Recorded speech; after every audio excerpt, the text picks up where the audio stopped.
Capítulo V, el siglo de los mendicantes y la alta escolástica.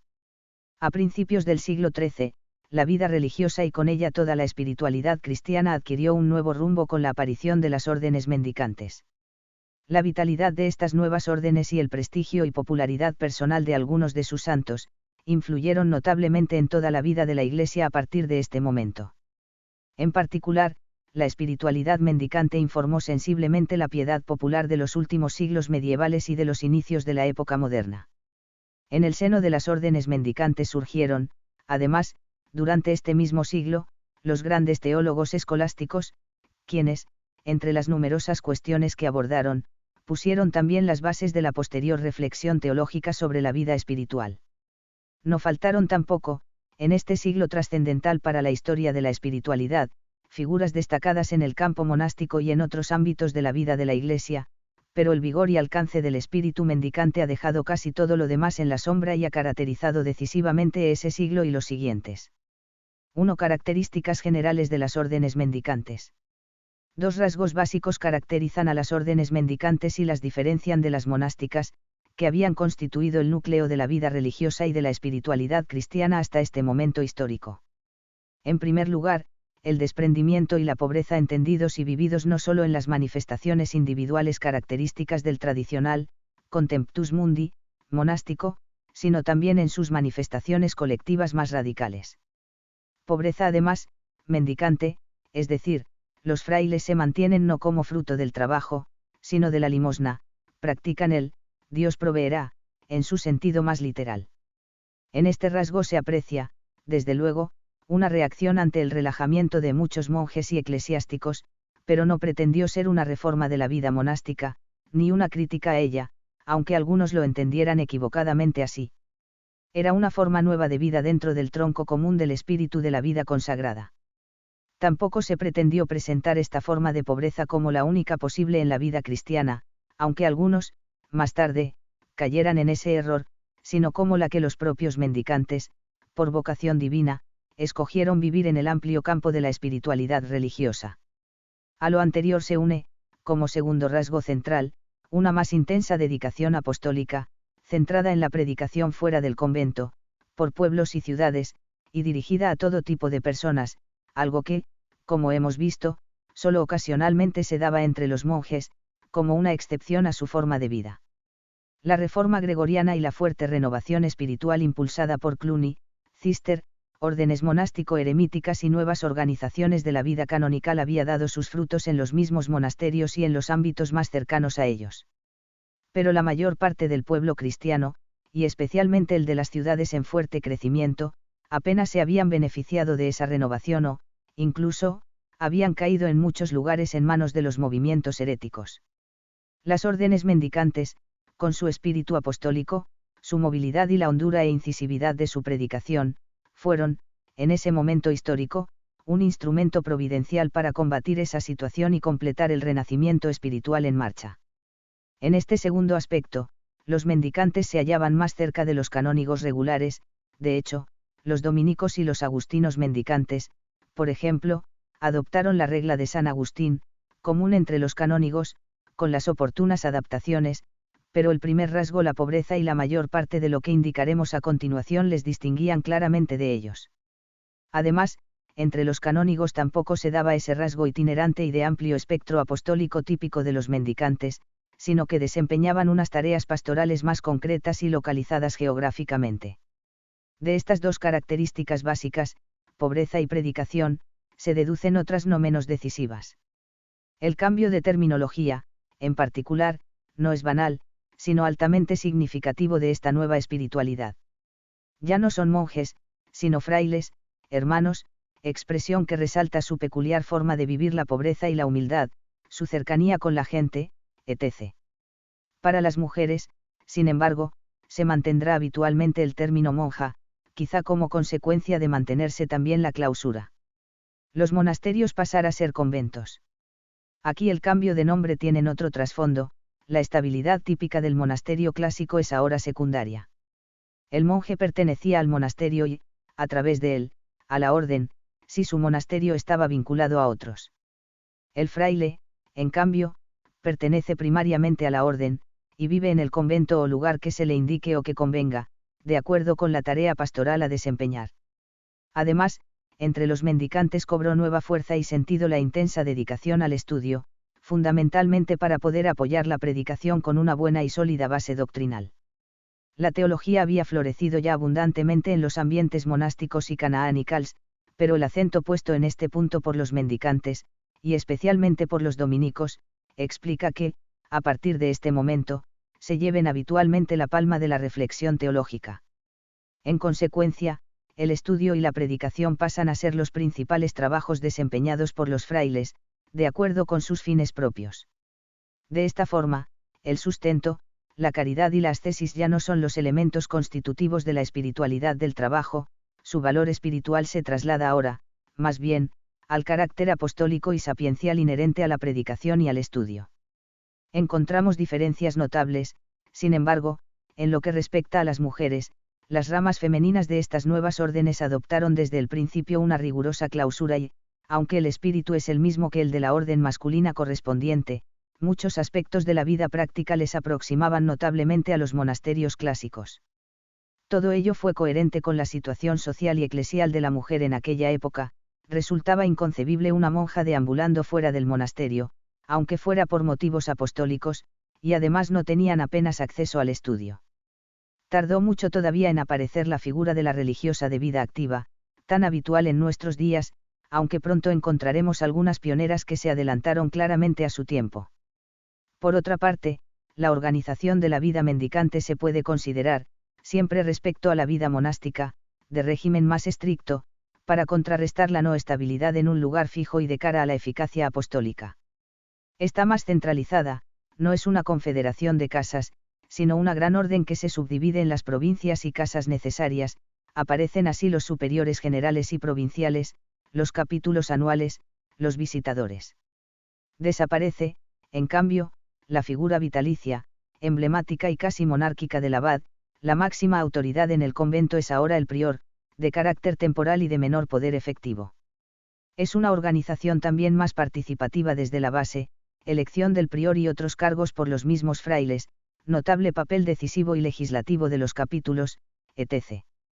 Interesa además resaltar lo que podríamos llamar su acercamiento apostólico al mundo.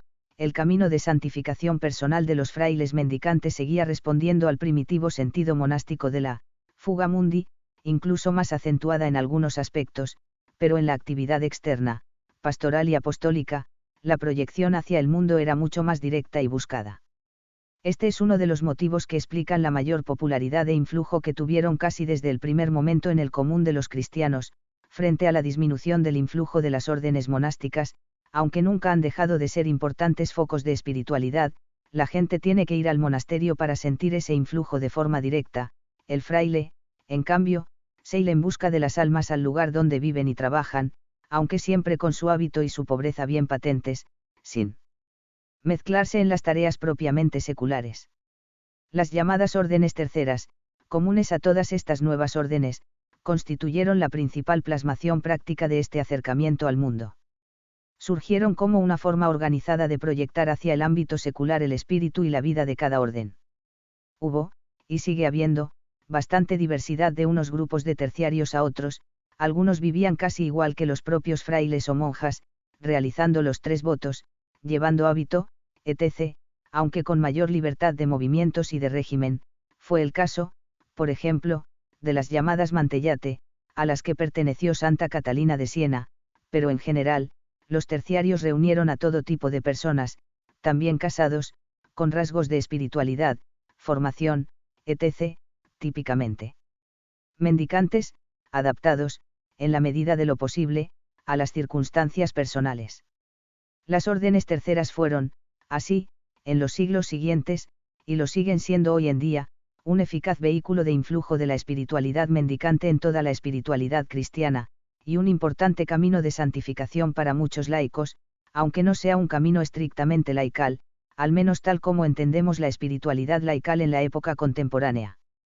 Para vivir todo esto, los nuevos frailes debieron superar no pocas dificultades, dificultad práctica de vivir y organizar una forma de pobreza tan radical en sus manifestaciones, tendencias extremistas de algunos miembros o del ambiente creado en su entorno, escándalo e incomprensión en algunos incluidos miembros importantes de la jerarquía, la nobleza, etc., que les consideraban, cuando menos, unos pordioseros, celotipias en la predicación, hasta entonces patrimonio casi exclusivo de obispos, clérigos seculares y canónigos regulares, a lo que se añadía la frecuente mayor eficacia y popularidad de los frailes, rivalidad en la teología y su enseñanza.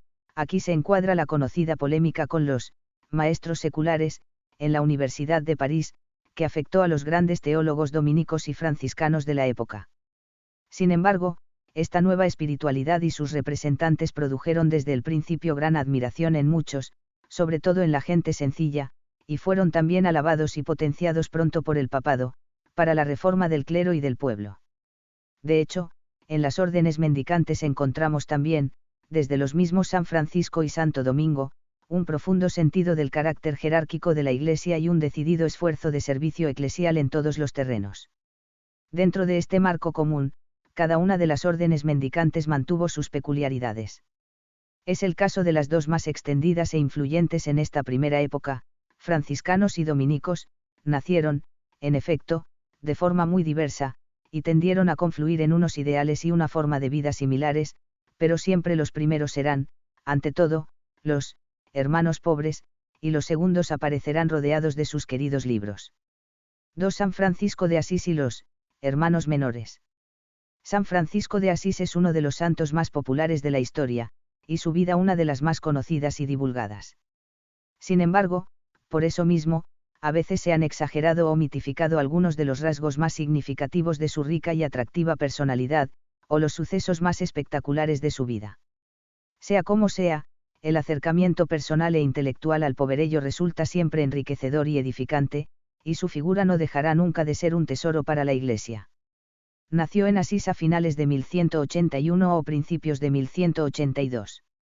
Fue hijo de Pietro Bernardone, un rico mercader de paños, y de Giovanna, conocida popularmente como Madonna Pica.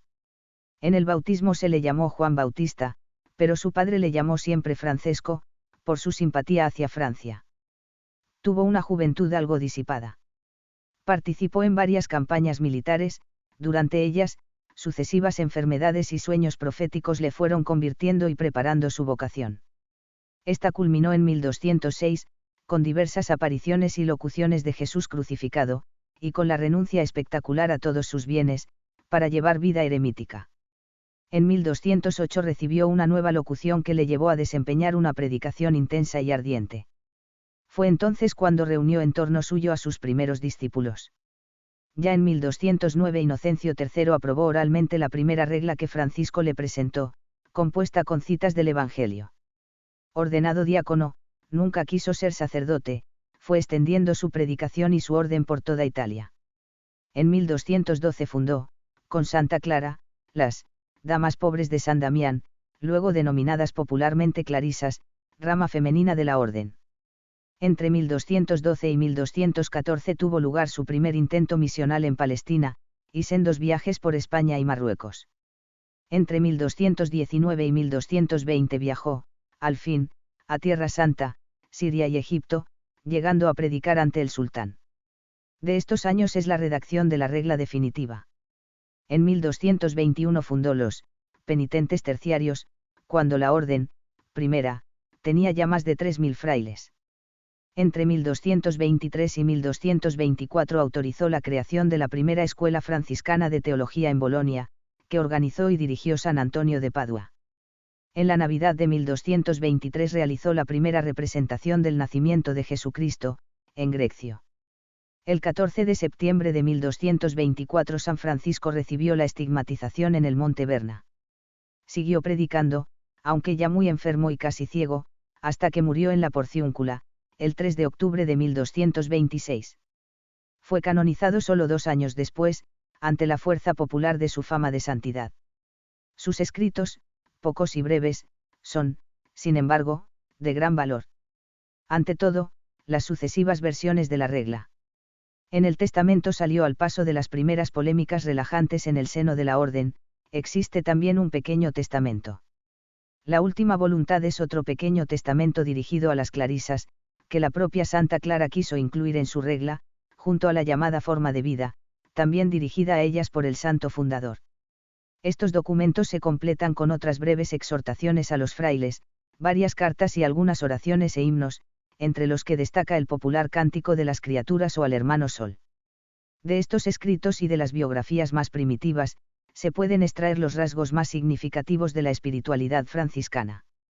El punto de partida es, sin duda, el amor a la pobreza, entendida en sentido real. Real como equivalente a realidad material o física, y también en cuanto, regia, para San Francisco, en efecto, Jesucristo es más rey en cuanto más pobre, nacimiento, Domingo de Ramos, pasión. Su regla básica es no poseer ningún bien personal ni común, si por él fuera, los hermanos menores no tendrían ni casas, ni libros, ni alimentos, solo el mínimo necesario para vivir, si se obtiene por limosna. Esta es una de sus principales aportaciones, pero también ha sido fuente de problemas en su orden, por las dificultades inherentes a su puesta en práctica. La pobreza franciscana no está presentada, sin embargo, como penitencia, sino como la otra cara del amor, señora pobreza, dama del corazón. Es real, por haber brillado en Cristo y en la Virgen y porque conduce al cielo, como dice la primera bienaventuranza. Además, la mendicidad se debe vivir con confianza y sin vergüenza. La virtud de la humildad aparece con rasgos parecidos a la pobreza, y asociada a ella como forma superior suya, despojamiento de la propia personalidad y reconocimiento de la propia nada, conduciendo a la conformación con Cristo. Es, por tanto, una humildad muy pasiva y física, entendida literalmente como sufrir con paciencia los ultrajes y humillaciones de todo tipo, por amor a Cristo.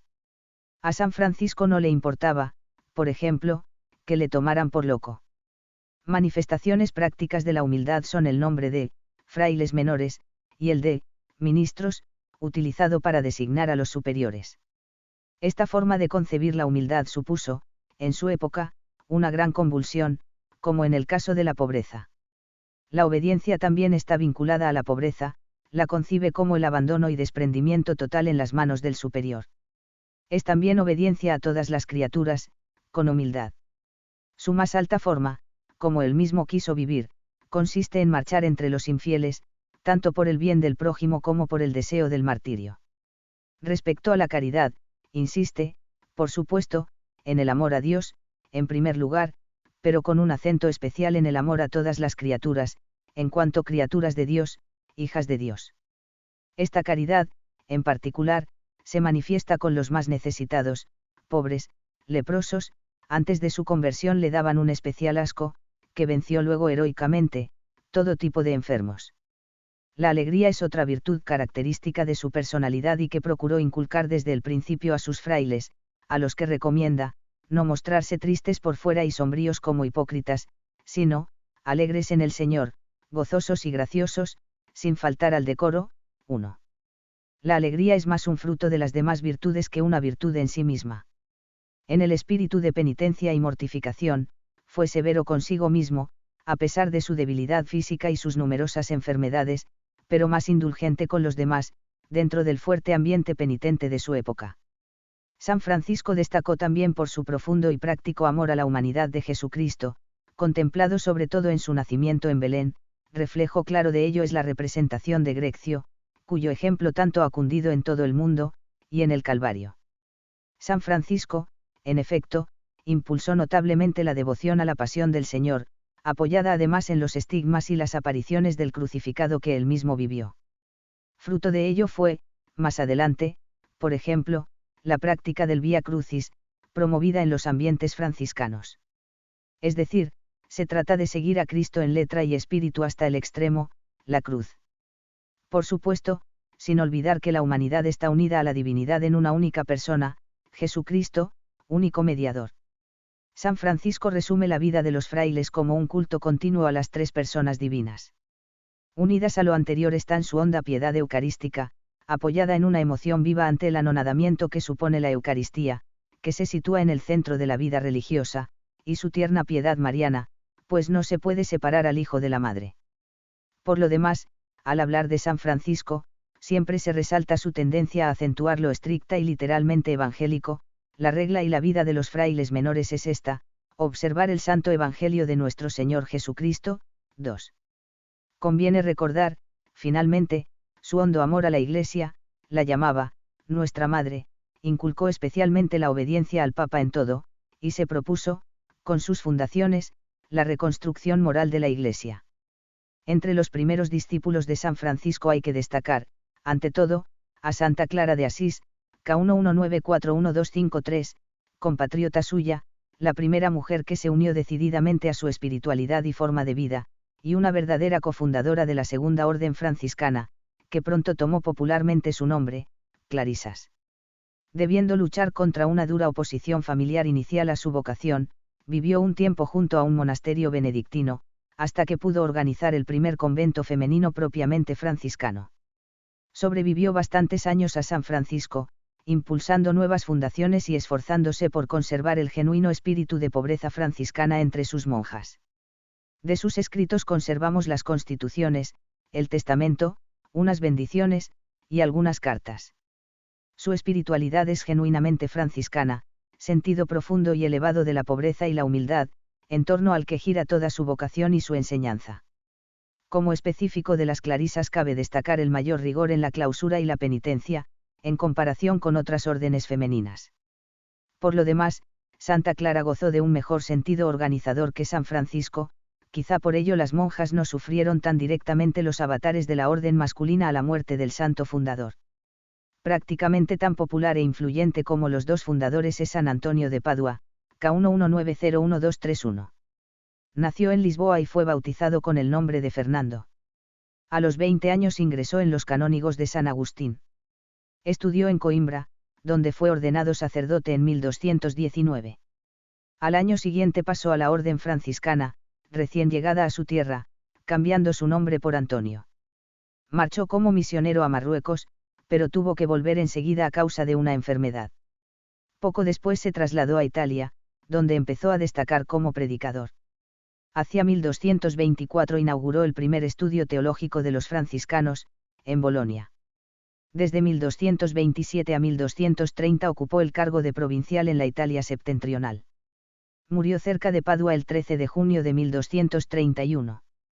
Su gran fama de santidad y sus muchos milagros llevaron a una canonización casi inmediata, en menos de un año. Conservamos de él, sobre todo, una amplia colección de sermones. Es doctor de la Iglesia, llamado el doctor evangélico, por la constante referencia al Evangelio en su predicación. Ya Gregorio IX, al oírle predicar en Roma, le llamó Arca del Testamento, y Armario de las Sagradas Escrituras. Fue, pues, un fiel discípulo de San Francisco también en esto. Su predicación posee una notable calidad doctrinal, aunque sin una organización sistemática. Se dirige a todo tipo de fieles, en un tono popular y afectivo.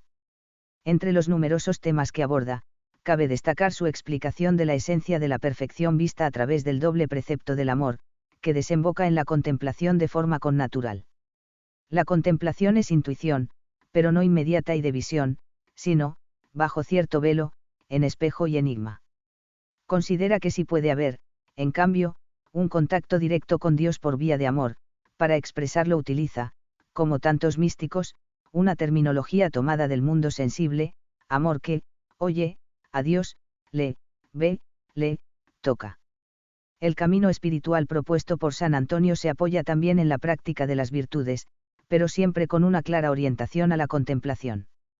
Entre aquellas, destaca el papel de la humildad, a la que conducen la pobreza y la obediencia.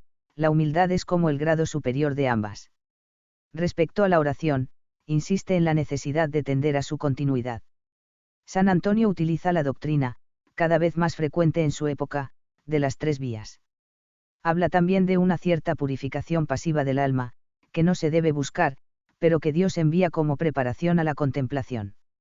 A la primera generación de clarisas pertenecen también Santa Inés de Asís, K11961253, hermana de Santa Clara, priora y fundadora de varios monasterios, y Santa Inés de Praga, 1208 a 1282, hija del rey Otokari de Bohemia, que renunció al matrimonio con el futuro emperador Enrique VII, y después con Enrique III de Inglaterra, para seguir el ejemplo de Santa Clara, iniciando así la expansión de las clarisas por Centroeuropa. Una de las primeras escritoras místicas de la familia franciscana es Santa Ángela de Foligno, 1248 a 1309. Casada y con hijos, en 1285 vivió una profunda conversión. Se sucedieron luego diversas desgracias, en las que perdió a toda la familia. A partir de entonces vivió como terciaria franciscana, reuniendo en torno suyo a bastantes discípulos. Intervino apaciguadoramente y con eficacia en las tensiones internas de la orden. Escribió el libro de las admirables visiones, consolaciones e instrucciones, lleno de notables experiencias místicas y de profundas descripciones de la unión mística entre el alma y Dios. Por su parte, el mallorquín beato Ramón Llull, 1235 a 1316, también terciario franciscano, es uno de los más grandes poetas de la lengua catalana, filósofo, teólogo y profundo autor espiritual. Tuvo una ajetreada vida, llena de afán apostólico y de prolífica producción escrita. Original, peculiar y polémico en muchas de sus concepciones sobre los más variados temas, su obra principal se titula Blanquerna, curiosa exposición sociomoral religiosa, en forma de novela, cuya parte final es una pieza maestra de literatura mística, Llibre de Am i que Amat. Otras obras suyas giran también en torno a la descripción y estudio de la contemplación y la vida mística, como Art de Contemplació, Llibre de Contemplació en Déu, Arbra de Filosofia de Amor, etc.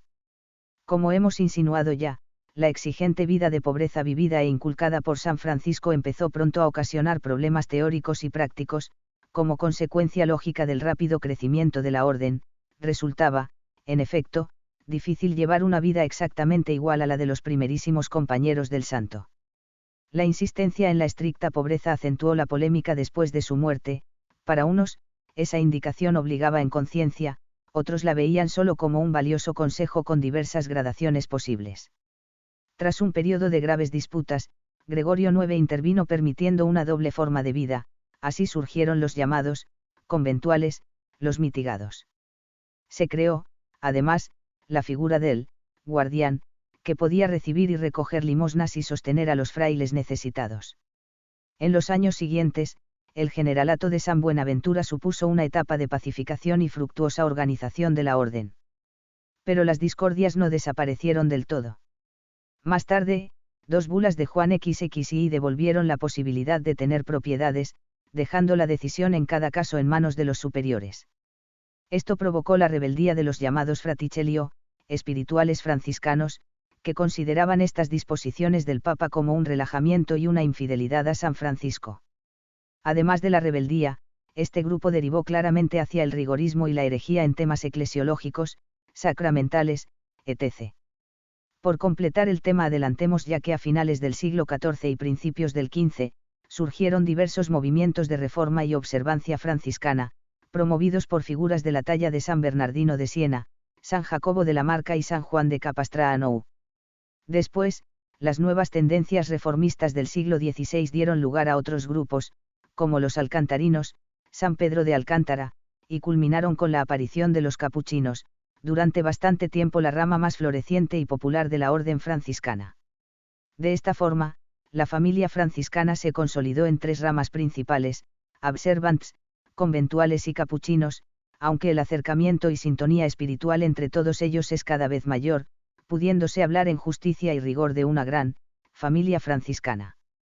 3. Santo Domingo de Guzmán y la Orden de Predicadores. Santo Domingo de Guzmán nació en 1170 en Careluega, Burgos. Fue canónigo del Cabildo de Osma. En 1204 acompañó a su obispo a una misión real en Dinamarca. Al regreso, se detuvieron a predicar en el sur de Francia, intentando contrarrestar los estragos doctrinales que provocaba la herejía albigense. Santo Domingo ya no abandonó esta tarea. En 1206 fundó un monasterio femenino, mientras, fue reuniendo un equipo de sacerdotes predicadores a su alrededor, al que acabó dando estructura de orden religiosa, con base en la regla de San Agustín y rasgos típicamente mendicantes, pobreza, movilidad, centralización, etc. En 1215 recibió la aprobación oral de Inocencio III, y al año siguiente la aprobación definitiva de Honorio III. En sus últimos años, Santo Domingo realizó diversos viajes y fundaciones por Italia, hasta su muerte en Bolonia, 6 de agosto de 1221.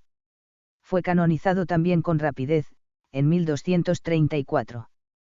De sus escritos se conservan tan solo el libro de las costumbres y 2 documentos o cartas para monjas, pero su vida y sus primeros discípulos proporcionan datos suficientes para enmarcar bien su personalidad, su espíritu y el estilo que imprimió a su importante fundación. Dentro de los rasgos comunes de la espiritualidad mendicante, Santo Domingo pone claramente el acento en lo intelectual, búsqueda de un conocimiento más profundo de Dios que se desborda en la enseñanza y la predicación. Es una teología de tipo contemplativo, y por eso, viva, activa y transformadora, pero subrayando los aspectos más objetivos y con un tratamiento marcadamente especulativo. Él y sus discípulos buscaron expresar la enseñanza espiritual, como el resto de la doctrina cristiana, en categorías claras y con síntesis bien perfiladas. Para Santo Domingo, un error no puede engendrar amor a Cristo, por tanto, hay que mover el corazón, pero iluminando primero la inteligencia. Es lo que Santo Tomás de Aquino expresa en la conocida fórmula, contemplari et contemplata ilia istradere, 3, o en la frase, también lapidaria, de las Constituciones de 1220, locicum Deo vel de Deo in animarum fructum. Expresiones que reflejan el equilibrio apostólico contemplativo buscado por los dominicos. Consecuencia directa de todo lo anterior es la insistencia en el estudio como instrumento principal de apostolado, por ejemplo, en la vida religiosa dominica, a diferencia de otras órdenes, era lícito retener libros en la celda, llevarlos a otra casa, etc. No así la mayoría de los demás bienes materiales. Asimismo, cuando urgía la enseñanza o la predicación se dispensaba de la observancia regular, se prescribió una formación intelectual intensa a los novicios, casi todos los frailes eran sacerdotes, no así los franciscanos, etc. A diferencia de San Francisco también, el carácter mendicante de la orden viene más como consecuencia de lo anterior que como principio originario, surge de la necesidad de estar lo más libre y desprendido posible para poder estudiar y predicar con más eficacia. Son, las de San Francisco y Santo Domingo, como 2 evoluciones convergentes, con influencias mutuas, hacia la combinación pobreza-predicación-estudio. En particular, en la espiritualidad dominica influyeron bastante las circunstancias históricas. El asunto albigense no es más que un reflejo de una situación más generalizada de escasa formación doctrinal en el pueblo llano, perteneciente al campo o a los nuevos barrios de las ciudades, surgidos de la revolución económica y social de los siglos XII y XIII. Santo Domingo buscó, por tanto, en primer lugar, elevar el nivel cultural del clero y removerles en sus ocupaciones pastorales, por eso se apoyó en la regla de San Agustín y en muchos aspectos de los canónigos regulares. También se nota esto en la adopción de la teología escolástica frente a la monástica, pero incorporando, además de lo ya visto, un régimen centralizado, exento y unificado. Todas estas características juntas explican la utilidad que siempre tendrá la orden de predicadores para el Papa y la Iglesia Universal en la difusión y establecimiento de la doctrina, las reformas, etc. Quizá menos carismático, pero con un talante más organizador que San Francisco, Santo Domingo expuso los fines, los medios y las disposiciones de la nueva orden con claridad y, al mismo tiempo, con ductilidad, de forma que los predicadores han sufrido en su historia menos convulsiones, reformas y divisiones que los franciscanos. También conviene destacar cómo Santo Domingo acentuó el valor teológico y espiritual de la Sagrada Eucaristía.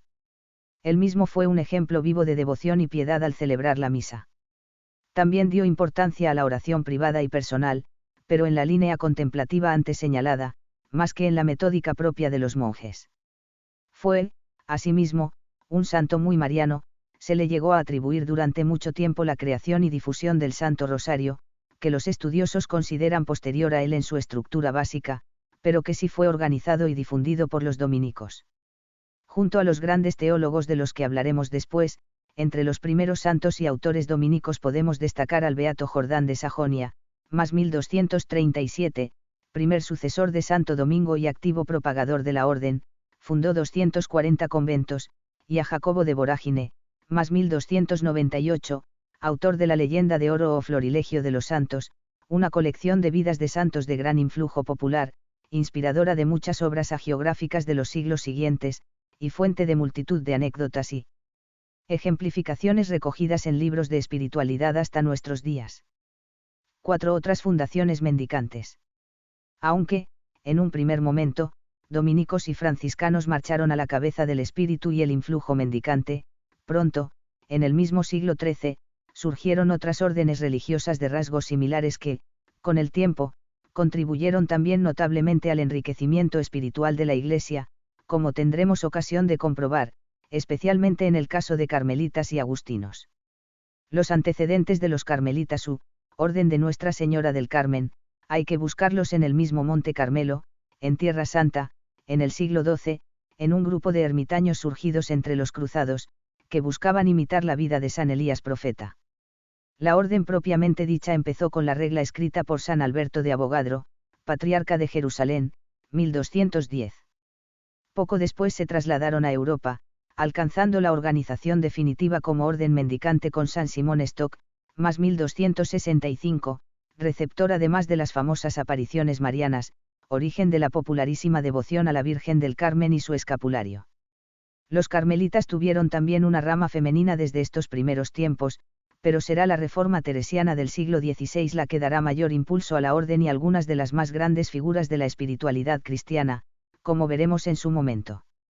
Los agustinos o ermitaños de San Agustín surgieron, en Italia, de la unión de algunos grupos de ermitaños, que tomaron la regla de San Agustín para organizar su vida en común y su apostolado, en forma mendicante, a partir de 1256, hay que distinguirlos, pues, de los canónigos regulares de San Agustín, aunque sigan la misma regla.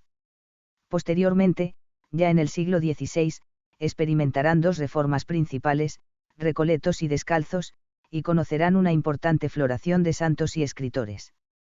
Se inició también pronto la rama femenina. Otras tres órdenes mendicantes fundadas en este siglo deben ser recordadas.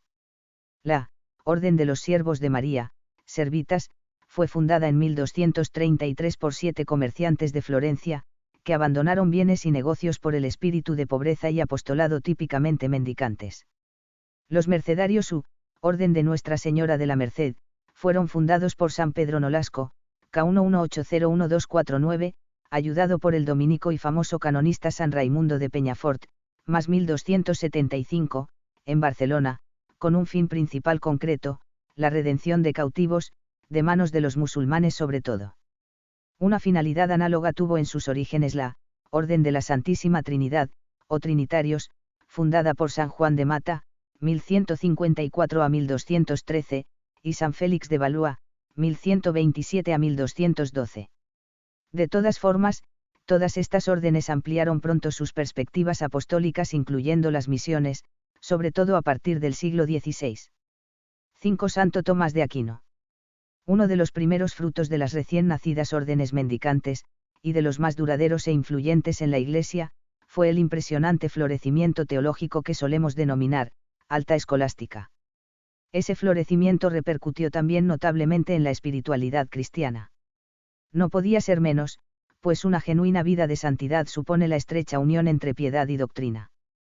En efecto, los grandes doctores del siglo XIII, y en particular Santo Tomás de Aquino y San Buenaventura, supieron armonizar en el conjunto de su pensamiento teológico las principales cuestiones espirituales como, por otra parte, ya habían hecho los padres y otros santos medievales, aunque por caminos intelectuales diversos.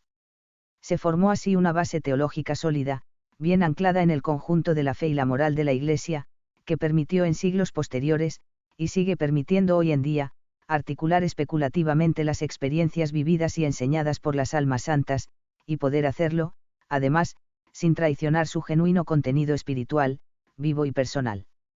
Aunque históricamente no siempre se haya logrado esto plenamente, el doctor Angélico y el doctor Seráfico, entre otros, sí lo consiguieron. Santo Tomás de Aquino nació en 1225, en el castillo de Roccasecca, junto a Aquino, hijo menor de una noble familia. A los 5 años sus padres, deseosos de que hiciera la carrera monástica, lo introdujeron como oblato en Montecassino. Estudió más tarde en Nápoles, 1239 a 1243, donde conoció la orden dominica, descubriendo ahí su verdadera vocación. Perseveró en ella, a pesar de la fortísima oposición familiar, que consideraba la vida mendicante indigna de su nobleza. Afianzada su vida religiosa, marchó a estudiar a Colonia, 1247, donde tuvo a San Alberto Magno como maestro. En 1251 fue ordenado sacerdote.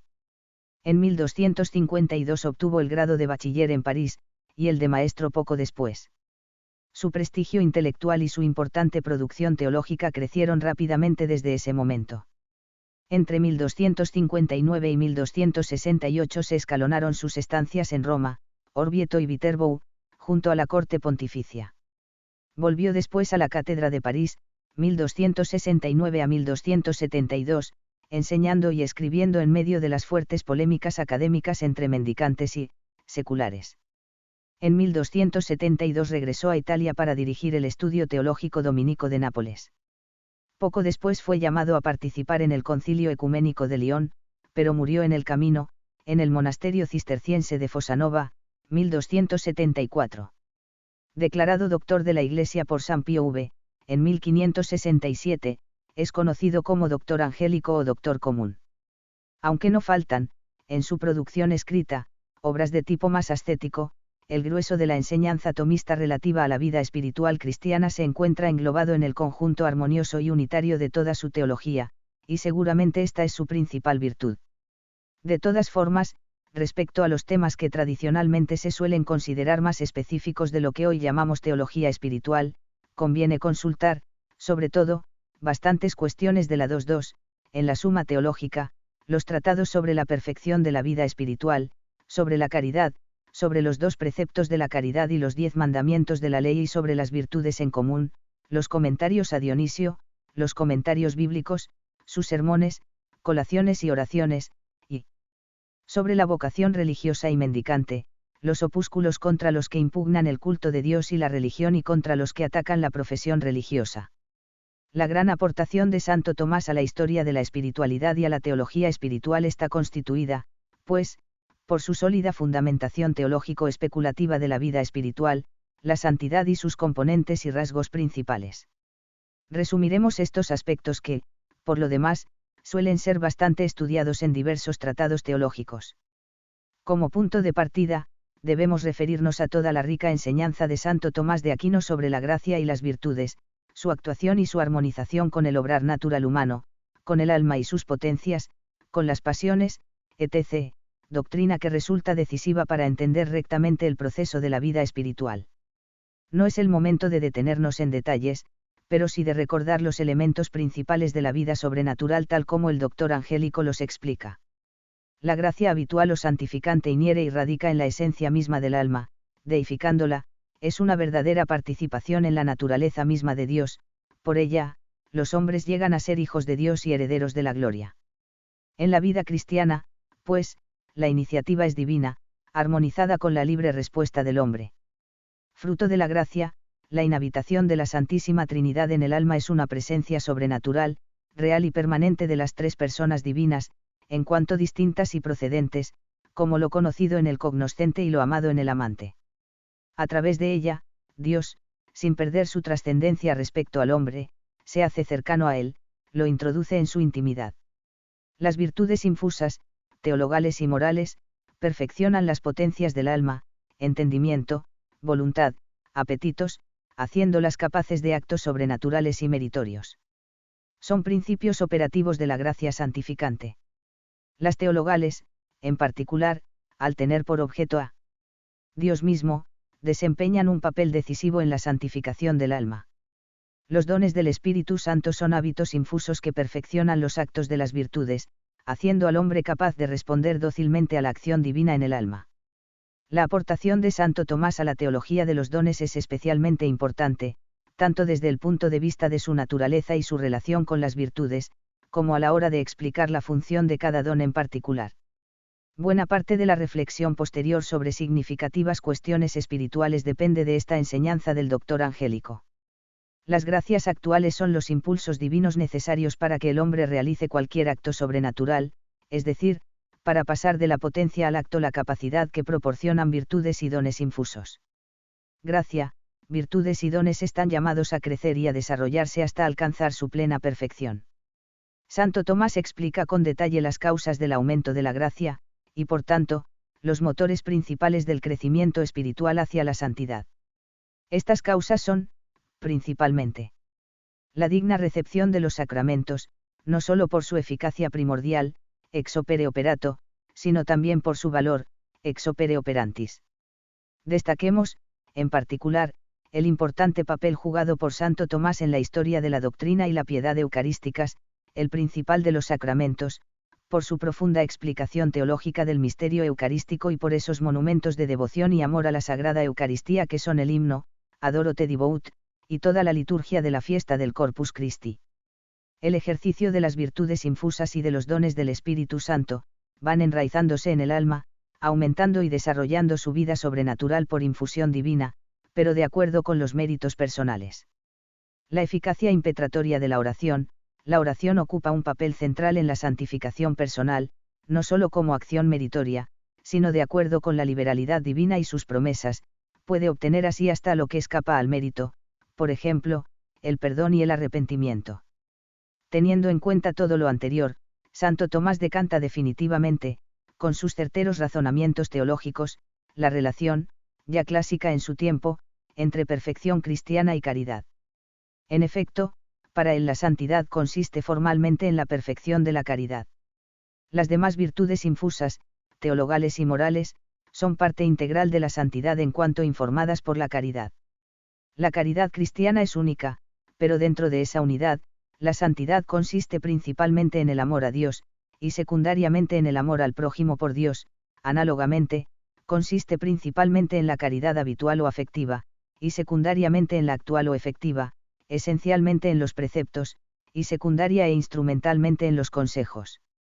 La caridad, y por tanto la perfección misma, pueden y deben crecer indefinidamente en la tierra, aunque teniendo en cuenta una importante distinción, existe primero una perfección absoluta respecto al sujeto y al objeto del amor, que solo es posible para Dios. En segundo lugar, existe una perfección absoluta respecto al sujeto, que consiste en que el amor se dé siempre en acto y con todas sus fuerzas. Esta caridad perfecta solo es posible en el cielo y no es, por tanto, plenamente exigible al cristiano, pero sí puede y debe crecer todo lo posible en intensidad.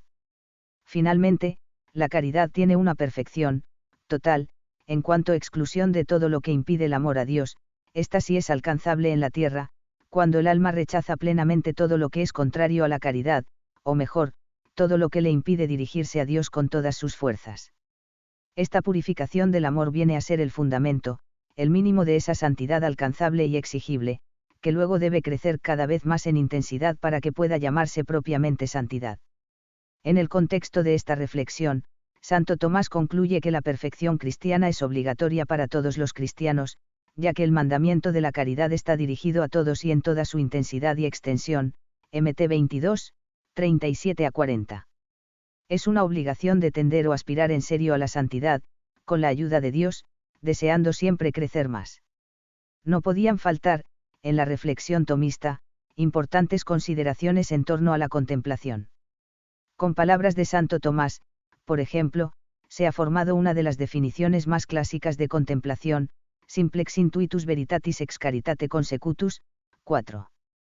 Su doctrina sobre la contemplación, en efecto, busca el equilibrio entre lo intelectual y lo afectivo, aunque se puede apreciar un mayor acento en el primer aspecto frente a otras tendencias más afectivas, como la de San Buenaventura, acento que han tendido a exagerar algunos representantes de la posterior escuela tomista.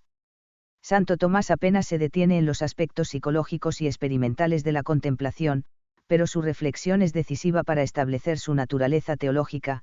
La contemplación es, fundamentalmente, un acto de fe movido por la caridad, con la ayuda especial de los dones intelectuales del Espíritu Santo, ciencia, para la contemplación de las criaturas en su relación con Dios, entendimiento y sabiduría, para la contemplación de la Trinidad. El camino hacia la contemplación se puede resumir en, práctica de las virtudes, lectura, meditación y oración, consideración de las obras divinas, contemplación de la virtud divina en sí misma. Otro punto central de la doctrina tomista sobre la contemplación lo constituye el estudio de las relaciones entre vida activa y contemplativa. En conjunto, Santo Tomás se mantiene en la línea de pensamiento diseñada por San Agustín y San Gregorio Magno respecto a esta cuestión, pero con una fundamentación más filosófico-teológica. En efecto, para el doctor Angélico, el problema de fondo se halla en la distinción y unidad, a la vez, entre amor teologal a Dios y al prójimo, por una parte, y entre virtudes intelectuales, conocimiento, contemplación, y morales prácticas, dominio de las pasiones, acción, por otra. De esta forma, en último término, la distinción entre acción y contemplación es una división accidental de la vida cristiana, distinción que afecta a lo que la filosofía denomina, acto segundo, a la operación. No es, por tanto, una distinción substancial ni relativa a las potencias. Vida activa y vida contemplativa se refieren por igual al espíritu humano, activo, en cuanto dirige las potencias inferiores, contemplativo, en cuanto busca la verdad en sí misma. De aquí surgen los siguientes enunciados clásicos. La vida contemplativa es mejor y más perfecta que la activa. Esto se apoya, ante todo, en un argumento de autoridad, LC 10, 42, María ha escogido la mejor parte. Pero se comprende también fácilmente que la contemplación es más propia del hombre, que puede ser continua y duradera, más deleitable, más libre, deseable por sí misma, la acción se dirige a otras cosas, tiene razón de medio, no de fin, más tranquila y sosegada, y se refiere directamente a las cosas divinas. La contemplación es, en sí misma, más meritoria que la acción. Por ser más meritorio el amor a Dios que el amor a los demás, sin embargo, puede haber un merecimiento mayor a través de la vida activa, si es por amor a Dios y se cumple su voluntad. Cuando Dios llama a la vida activa, hoc non fit per modum subtractionis, de la vida contemplativa, sed per modum additionis, 5. La contemplación debe pues informar toda vida cristiana concreta. La vida activa, si se considera como mera aplicación y ejercicio de las obras exteriores, puede suponer un obstáculo para la contemplación, pero, rectamente vivida, dirige y ordena las pasiones del alma, y favorece con ello la contemplación. La vida activa precede a la contemplativa, en cuanto las obras son camino que lleva a la contemplación, pero sigue a la contemplación en cuanto es dirigida por ella. Otra cuestión clásica, que ha quedado ubicada en su oportuno lugar teológico gracias a Santo Tomás, es la de los fenómenos místicos extraordinarios, estudiados por él en el conjunto de las llamadas gracias gratis datae.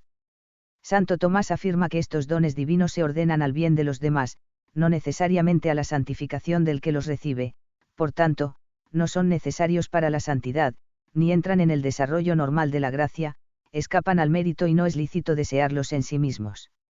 Sin embargo, cuando Dios concede esas gracias no deben despreciarse, sino usarlas en beneficio del prójimo. 6. San Buenaventura. El otro gran teólogo escolástico del siglo XIII, San Buenaventura, nació en Civita, Bagnoregio, en 1217. Estudió en París, donde se doctoró en artes. A los 25 años ingresó en la orden franciscana. Estudió teología con Alejandro de Ales y luego pasó a ser profesor en la misma Universidad de París. En 1257 fue elegido general de la orden, cargo que desempeñó hasta su muerte con gran prudencia, equilibrio y fidelidad a San Francisco en momentos difíciles, por eso se le ha considerado como un segundo fundador. Supo hacer compatibles sus funciones de gobierno con una considerable actividad intelectual, la predicación y el cumplimiento de encargos importantes de la Santa Sede. En 1273 fue nombrado obispo de Albano y cardenal. Empezó a participar en el Concilio II de León, pero falleció durante su desarrollo, el 15 de julio de 1274. Fue nombrado doctor de la Iglesia poco después que Santo Tomás, los dos primeros que alcanzaron ese título sin ser padres de la Iglesia. Se le suele conocer como doctor seráfico. Como en el caso del Aquinate, y teniendo en cuenta el fuerte sentido unitario de la teología de la época, también la doctrina espiritual de San Buenaventura forma parte integrante del conjunto de su reflexión teológica. Sin embargo, en su extensa producción escrita encontramos varios tratados de contenido específicamente espiritual, a medio camino entre el tratado teológico y el libro de orientación espiritual. Quizá por ello se le suele considerar un autor más místico que Santo Tomás, en el sentido de que parece tener más en cuenta las experiencias espirituales propias y ajenas sobre todo, de San Francisco, y parece también más preocupado por la dirección de las almas que su ilustre amigo dominico. El estilo y enfoque de las cuestiones espirituales también es diverso, más afectivo en el doctor seráfico, de ahí también este apelativo, más intelectual en el angélico.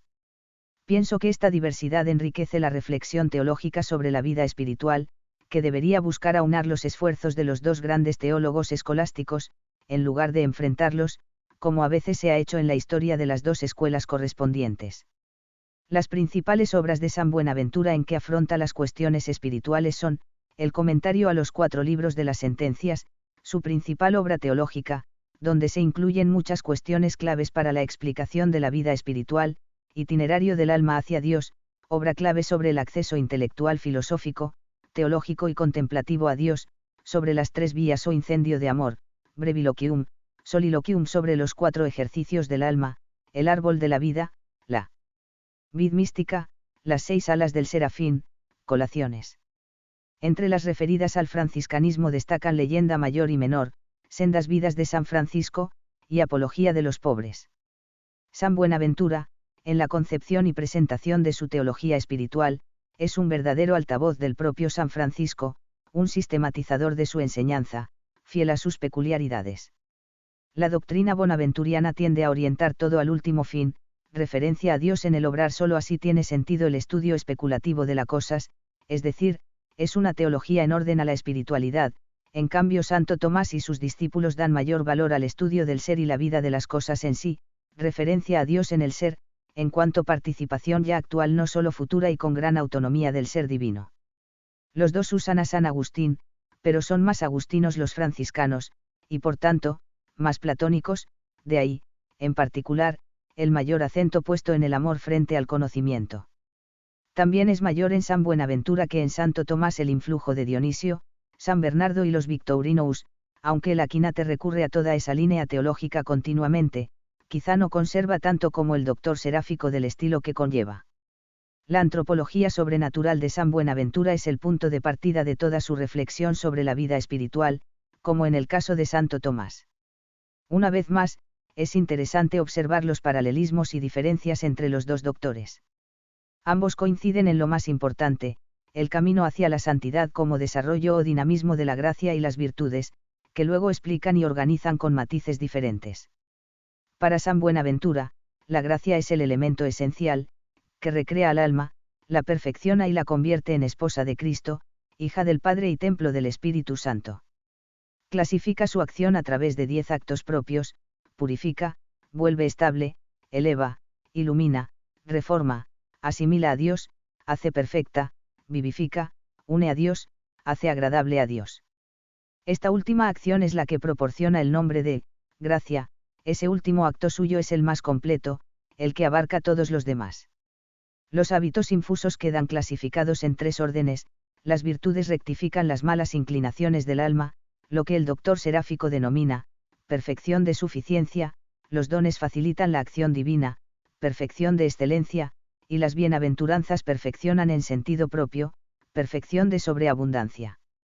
San Buenaventura habla también de los frutos o goces de la acción divina en el alma y de los 5 sentidos espirituales, paralelos a los 5 externos, pero unos y otros no son hábitos, sino consecuencia de ellos.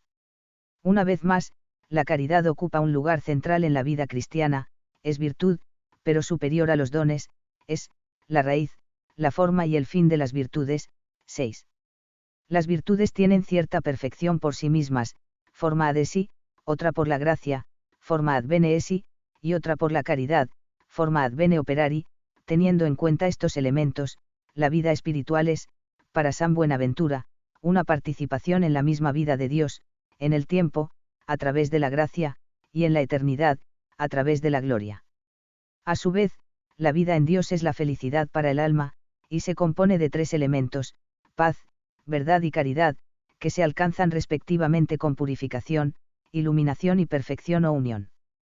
San Buenaventura es, en efecto, uno de los principales divulgadores y sistematizadores de la doctrina clásica de las 3 vías. Pero los conceptos de purificación, iluminación y unión son, para él, más convergentes que sucesivos. Para explicar lo sucesivo, utiliza la otra terminología por grados, incipientes, proficients y perfectos, en cada uno de los cuales predomina una de las acciones anteriores, pero sin desaparecer las otras 2. En cada vía y grado, a su vez, el alma progresa mediante 3 ejercicios básicos, aunque también predomina uno de ellos en cada caso: meditación, cuyo objeto son las obras del hombre, y en particular los vicios y pecados; oración, que debe llevar al dolor por esos pecados; en los incipientes, a implorar la gracia divina, en los Praficiants, y a adorar a Dios, en los perfectos, contemplación, que es el despliegue del amor mediante una simple mirada a las verdades divinas. El término de la vida espiritual es, por tanto, la unión pacífica con Dios en la contemplación a través del amor. La contemplación es, también para San Buenaventura, un acto de la inteligencia, pero no de pura inteligencia, por ser un conocimiento experimental, implica el concurso de la voluntad. Es, por tanto, un acto cognoscitivo y afectivo a la vez, pero la consumación está en el amor, único que puede llegar a lo más alto. El amor precede a la contemplación como vía, la acompaña como constitutivo formal, y la culmina como fruto. Salvo en el caso muy especial de lo que llama, rapto, para el doctor seráfico la contemplación no comporta una visión directa de Dios en sí mismo o una intuición inmediata, sino una visión de Dios en sus obras, tanto exteriores como interiores al alma, una cointuición, cum intueor, es decir, unida a las obras, intuición mediata. Es un encuentro con Dios, no por medio de una visión o intuición, sino por contacto, análogamente a lo que, en el mundo sensible, suponen el gusto o el tacto frente a la vista, por ejemplo. La inteligencia no queda excluida, sino cegada por la luz divina, se trata una vez más de la tiniebla, de la docta ignorancia. Pero aún así Dios es mejor conocido que las cosas, eso sí, secundum effectum, no, secundum se. Respecto a los grados de la contemplación, entre las diversas clasificaciones que realiza destaca la del Itinerarium Mentis in Deiam, en el que distingue 6 potencias y operaciones del alma, sentidos externos, imaginación y sentidos internos, razón, intelecto, inteligencia y vértice del alma, concepto equivalente al centro del alma, de otros místicos, 8. De acuerdo con esto, los grados de ese itinerario contemplativo son, primero, contemplación de las criaturas, vestigio de Dios, a través de los sentidos externos, segundo, contemplación de Dios, no solo por las criaturas, sino en ellas, a través de los sentidos internos, tercero, contemplación de Dios por su imagen natural en las potencias superiores del alma, imagen de la Trinidad, cuarto, contemplación de Dios por su imagen sobrenatural en el alma, a través de las 3 virtudes teologales, quinto, contemplación de Dios en su ser, sexto, contemplación de Dios en su Trinidad, séptimo, éxtasis, el alma alcanza a Dios en él, eipex mentis, por encima de las potencias cognoscitivas, y transformándose en él. El doctor seráfico desarrolla también, con amplitud y profundidad, toda la doctrina del seguimiento de Cristo, con un acento particular en la necesidad de consumar ese seguimiento en la cruz. Destaca, finalmente, el papel de la maternidad espiritual y de la mediación universal de María en todo ese itinerario hasta la santidad. 7 otros santos, maestros y teólogos de la época. Recordemos a otros grandes teólogos mendicantes de este siglo XIII, y a otras figuras destacadas de la espiritualidad de la época, pertenecientes a las distintas familias monásticas. Alejandro de Ales, 1180 a 1245, fue el primer gran maestro de la orden franciscana a nivel universitario, era profesor en París antes ya de ingresar en la orden. En su Suma Teológica no falta la oportuna consideración de las cuestiones espirituales. Depende, sobre todo, de San Agustín y de los Victorinous, como ellos, y como será característico de los teólogos franciscanos, su especulación teológica busca ser, sobre todo, sabiduría, es decir, movida por el amor y que conduzca al amor. San Alberto Magno, 1206 a 1280, por su parte, es el primer gran teólogo dominico, aunque sobrevivió a su discípulo Santo Tomás, al que defendió eficazmente de los ataques sufridos a su muerte. Hombre de extraordinaria erudición y ciencia en todas las ramas del saber. Profesor, entre otros lugares, en Colonia, Ratisbona y París. Nombrado obispo de Ratisbona, 1260, dimitió a los 2 años para volver a la actividad intelectual. Participó en el Segundo Concilio de León, 1274. Doctor de la Iglesia y patrono de las ciencias. Entre sus obras de contenido espiritual destacan los diversos comentarios a la Sagrada Escritura, comentarios al Pseudo Dionisio, así como la Oración del Señor, el Paraíso del Alma, etc. La importante obra sobre la adhesión a Dios se atribuye también a Juan de Castal, quien quizá simplemente la completó dándola a conocer con el título La perfección de la vida espiritual. A diferencia de otros temas, su enseñanza espiritual ha sido poco valorada y estudiada hasta la fecha. Es genuinamente dominica, muy especulativa, y se observa el influjo mutuo con Santo Tomás, sin que falten diferencias. Tampoco en la producción teológica del beato Juan d'Ans Scoto, 1270 a 1308, el doctor sutil, pensador clave en la escuela franciscana, en la historia de la filosofía y de la teología, faltan las obras espirituales, como es el caso de los tratados Los estados de perfección y la pobreza de Cristo. En la teología y en la espiritualidad de Scoto destaca la centralidad del amor, acentuando la inclinación ya clara en los anteriores maestros franciscanos. Se aprecia también el influjo neoplatónico, aunque con notable originalidad. La literatura mística autobiográfica, iniciada poco antes en el ámbito monástico femenino, alcanzó un momento de esplendor, en pleno siglo XIII, en el monasterio cisterciense de Elfta, Turingia. Gertrudis de Aqueborn, más 1291, fue la fundadora de dicho monasterio, y contribuyó notablemente a crear el ambiente propicio para la floración espiritual y literaria a que hago referencia. Entre otros actos certeros de gobierno, dotó al monasterio de una gran biblioteca y de un taller de copia de manuscritos, completando así en el orden intelectual, descuidado en los monasterios femeninos, el sólido ambiente espiritual propio de las hijas de San Bernardo. 3 grandes santas ornaron en poco tiempo Elfta. Cronológicamente debemos comenzar por Santa Matilde de Magdeburgo, K12071282-1294. Vivió muchos años como beguina 9, con una exigente vida ascética y abundantes experiencias místicas, hasta que ingresó, ya mayor, en Elfta. Su proceso interior está recogido en el libro titulado La luz que fluye de la divinidad. Más allá de los abundantes fenómenos extraordinarios, se recogen en esta obra profundas intuiciones místicas sobre la unión del alma con Dios Trino, a través del desposorio con Jesucristo, con un afecto especial hacia su humanidad, y el recurso frecuente al lenguaje nupcial, elementos genuinos de la escuela bernardiana. Contemporánea y tocaya suya fue Santa Matilde de Aqueborn, 1242 a 1289, hermana, además, de la fundadora del monasterio, y maestra de novicias del mismo. Entre sus experiencias místicas destacan algunas apariciones del Sagrado Corazón, que se pueden considerar el primer aliento a esta importante devoción en la historia de la espiritualidad cristiana. El libro de la Gracia Especial, que lleva su nombre, fue redactado por Santa Gertrudis con su enseñanza y su aprobación. Describe muchos de los dones especiales recibidos por la santa, pero contiene también una valiosa doctrina más general sobre la vida espiritual cristiana, especialmente la correspondencia a la gracia, la oración, el amor a la humanidad de Jesucristo, la comunión eucarística, numerosas virtudes, etc.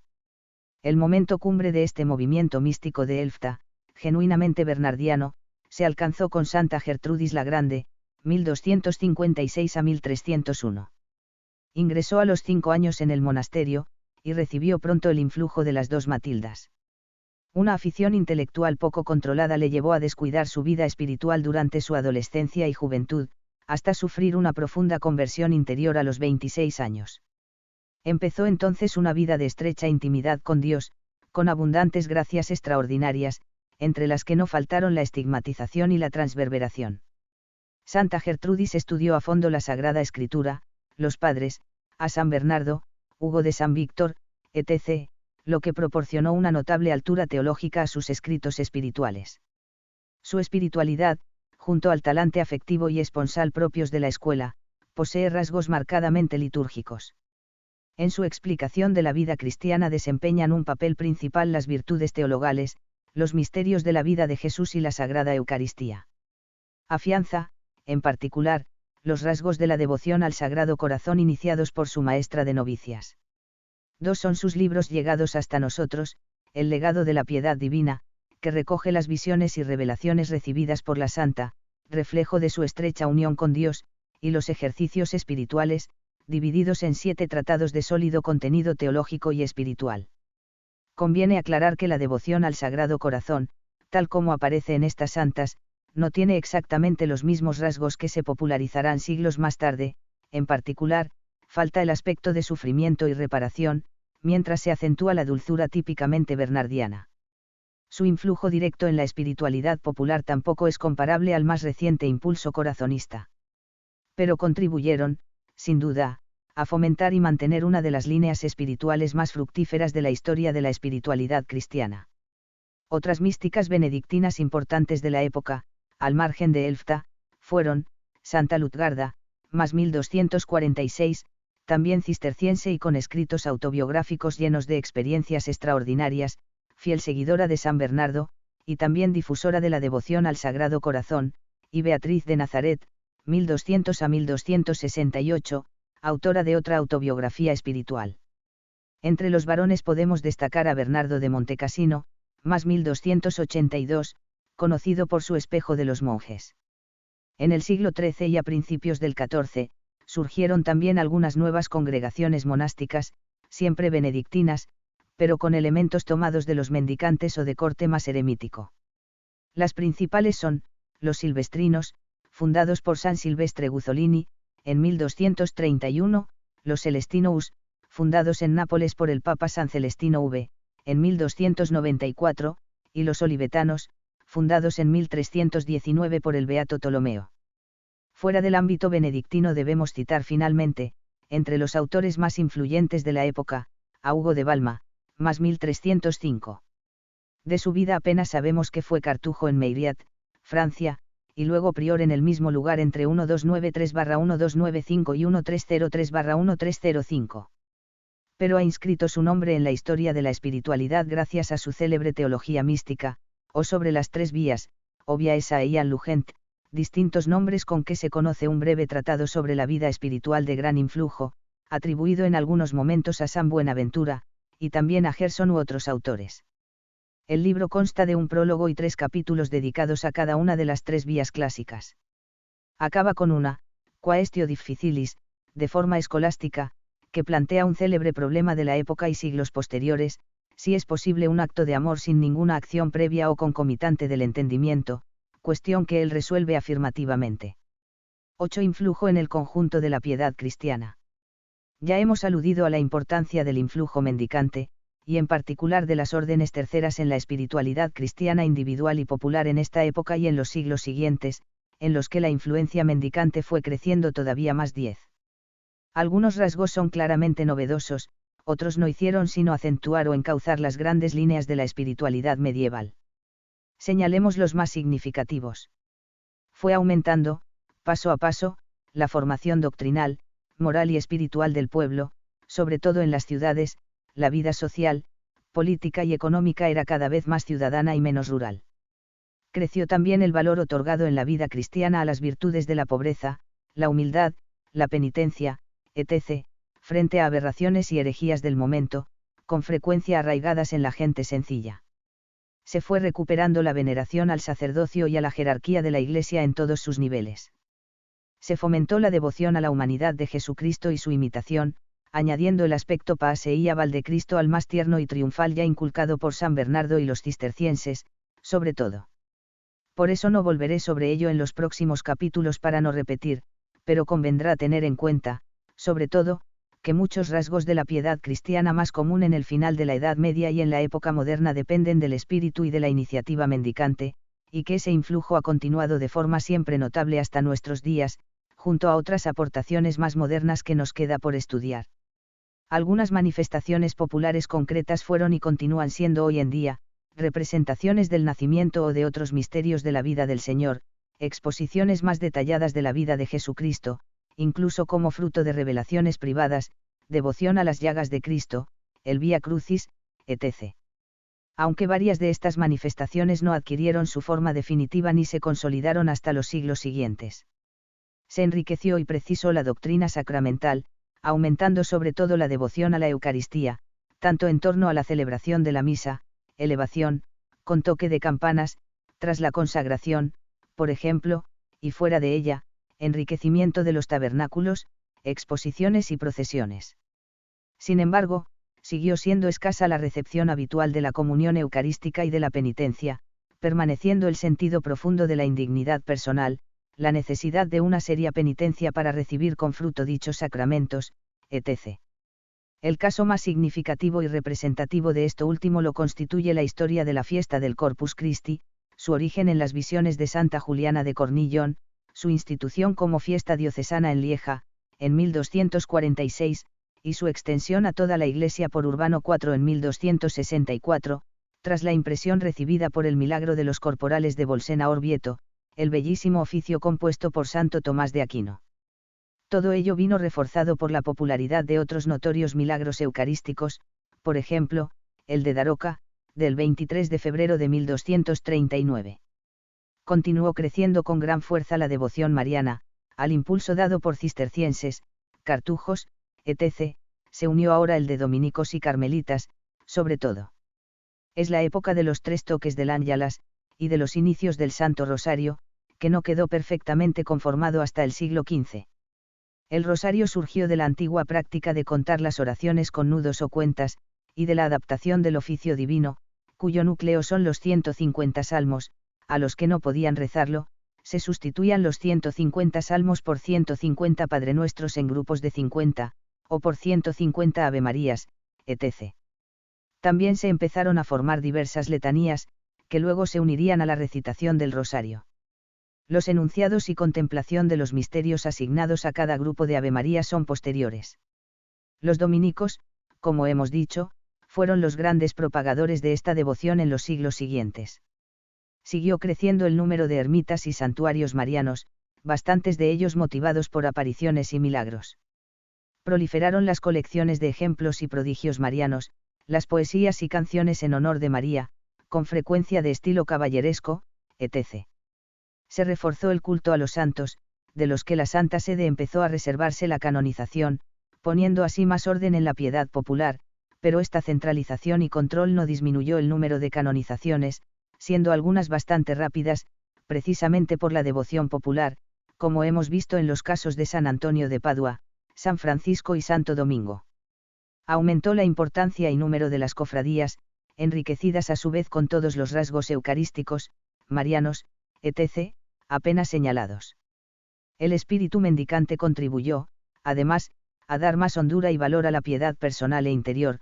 De hecho, la imagen que a veces dan algunos historiadores de la piedad popular medieval, folclórica, superficial, etc., no se corresponde con la realidad, porque tiende a basarse en fuentes parciales, olvidando precisamente el influjo en el pueblo llano de la predicación de los mendicantes, una predicación de sólida base doctrinal y gran hondura espiritual, como hemos visto.